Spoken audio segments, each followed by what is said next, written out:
They called it the breaking wheel, a name too sterile for the kind of horror it unleashed.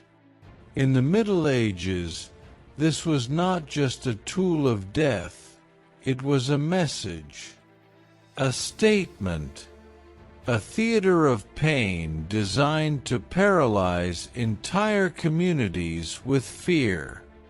Before the guillotine, before the noose, there was this. Imagine a man tied to a massive cartwheel, limbs splayed across the wooden spokes. He is alive, conscious, begging. Around him, peasants murmur prayers or recoil in horror. The executioner approaches with an iron bar. One by one, he raises it, then brings it crashing down, smashing bone, pulping flesh. Each blow methodically calculated to break without killing. Not right away. The goal: prolong suffering. Make a lesson out of flesh. This was the wheel of death. But where did it come from? Who created it? And why was this nightmarish ritual so widespread across Europe? To understand that, we need to go back to a time when justice was spectacle and suffering was divine currency. The roots of the breaking wheel go back further than most realize. Early versions appeared among Germanic tribes long before the rise of medieval Europe. Back then, execution wasn't just punishment. It was a sacred ritual, an offering to the gods, or a public cleansing of dishonor. But by the time of the Holy Roman Empire, it had evolved into something far more systematic and sinister. In medieval law, especially under high justice, crimes like murder, robbery, or treason weren't merely seen as legal offenses. They were moral violations that had to be exorcised through suffering. The breaking wheel became the church and state's answer to that. A form of execution so severe that it didn't just end a life, it erased a soul from the earth. In France, it was known as La Rouée. In the German states, it was Rädern, to be wheeled. In England, rare but real. In each case, the principle was the same: maximum pain, maximum public exposure. And it wasn't quick. Some victims survived hours. Others lived days. The worst part, that was the point. There wasn't a single version of the wheel. Techniques varied by country, by century, and by the whim of the executioner. But most followed a similar process.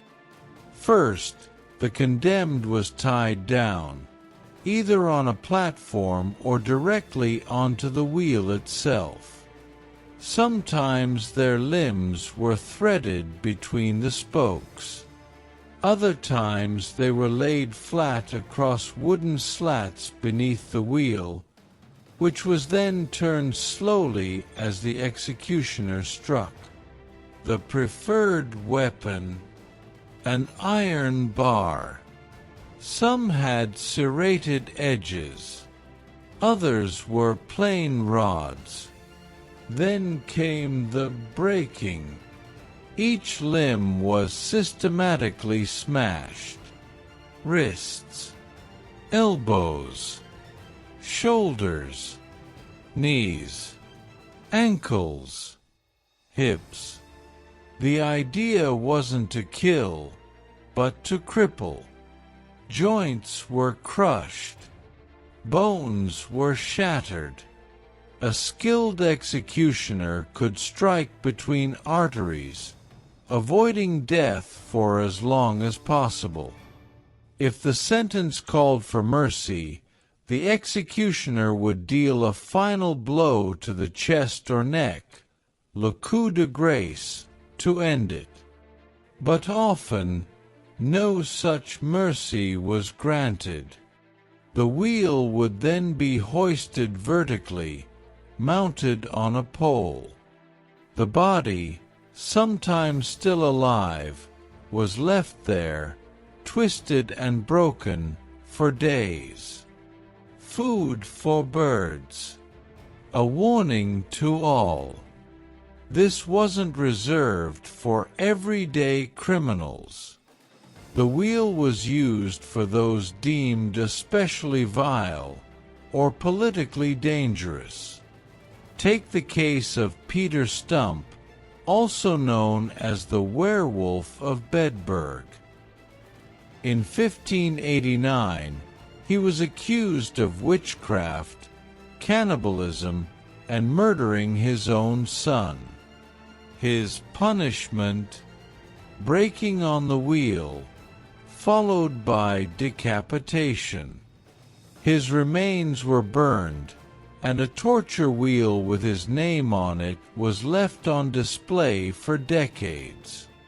Or consider Maria Magdalena, one of the few women sentenced to the wheel in 16th century Bavaria. Her crime: assisting in a robbery. Her body was broken and displayed near the village gate. Her name entered folklore as a ghost said to weep in the trees nearby. Even in the 18th century, long after Enlightenment ideals began spreading, the wheel was still in use. In 1757, in France, Robert François Damiens tried to assassinate King Louis XV. For this, he was not only broken on the wheel, but had his limbs pulled apart with horses and his body set on fire. Gruesome. Yes. But for the ruling elite, it was necessary theater. The wheel wasn't just a punishment. It was a performance. A ritual that reminded everyone, your body belongs to the state, and if you cross the line, it will unmake you. The church didn't just condone the wheel, it sanctified it. Executions were framed as spiritual events. The condemned was urged to confess, to repent, to cleanse their soul before the body was destroyed. Priests stood beside executioners. Psalms were read aloud as bones cracked under iron.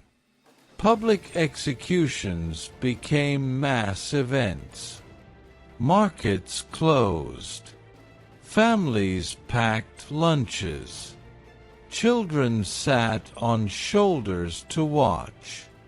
Suffering was seen as divine justice in action, God's wrath made visible. But beneath the hymns and robes was something darker. A society slowly desensitized to agony, watching a fellow human's limbs fold in impossible angles, and calling it righteousness. By the late 1700s, the tide began to shift. Enlightenment ideals swept across Europe, ideas of reason, human dignity, and proportional punishment. Philosophers like Cesare Beccaria condemned torture as cruel and ineffective. Gradually, countries began phasing out brutal punishments. In France, the guillotine replaced the wheel, a cleaner, faster death. In Germany, the last recorded wheel execution occurred in 1841, an echo of an era that refused to die quietly. Still, the wheel's legacy lingered. It had shaped legal codes, cultural fears, even art and literature. Though the blood dried, the memory remained, etched into the soul of a continent that once believed salvation could be found through suffering. What did it do to a society to grow up with the wheel? For the peasants, it instilled obedience through fear. For children, it blurred the line between horror and normality. Executioners were both feared and cursed.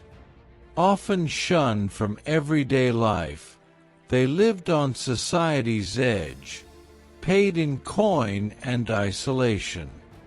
Some broke down. Others became desensitized, their hands steady even as bones snapped like branches. But the trauma didn't stay with them alone. The public, who watched, cheered, wept, carried it too. Generations passed down not just the stories, but the anxiety. In the subconscious of Europe, the wheel became a symbol of power, of cruelty, of what happens when justice becomes theater. Today, the breaking wheel lives on, not in law, but in legend. It appears in horror films, medieval dramas, and even video games. Always a symbol of raw, medieval brutality. Museums display them behind glass, labeled and sanitized. But few understand what they really represented. Not just physical destruction, but social control. Writers and directors use it to signal a return to the barbaric. A time when civilization wore a crown of thorns and called it order.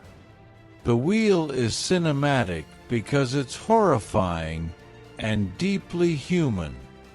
A reminder of what we're capable of when cruelty is systematized. When pain becomes policy.